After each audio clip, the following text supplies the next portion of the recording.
उपाध्याय संस्थेच्या माध्यमातून भगवान बाबा वसती शाळेच्या एका वसतिगृहाच्या भूमिपूजनासाठी मी आलेली आहे। महामहिम आमचे राज्यपाल राजस्थानचे आमचे नेते आदरणीय हरिभाऊ नाना बागडे यांचा खूप आग्रह होता मी इथे यावं आणि त्यांच्या आदेशावरनं मी इथे आलेली आहे। चांगला कार्यक्रम पार पडला। आता मला पळायचं आहे बीड जिल्ह्यात, कारण माझ्या जिल्ह्यातले कार्यक्रमाला उशीर झाला। इथे प्रत्येक गावात लोकांनी थांबवलं 1-1 किलोमीटरवर।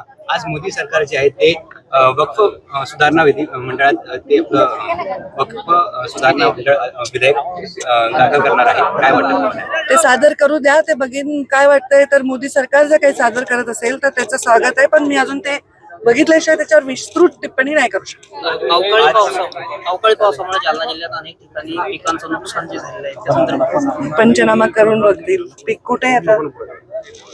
उन्हाळी मक्का गहू काढलाय नशीब काही जिथे, ते बघून आपण त्याचं मी तहसीलदार कलेक्टरला सांगेन। आज अजित दादा बीड दौऱ्यावर आहेत। हो, मी पण तिकडेच आहे। मला इथे उशीर झालाय। मला नाही माहिती, आता मी इथे आहे ना तुमच्या समोर।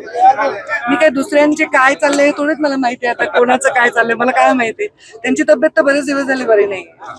हिंदीमध्ये सांगा काय सांगू? आज यहाँ आपने शिलान्यास किया है। नाही, हे हिंदीचं काय विषय त्यांना काही याच्यात एबीपी माझा, उघडा डोळे बघा नीट।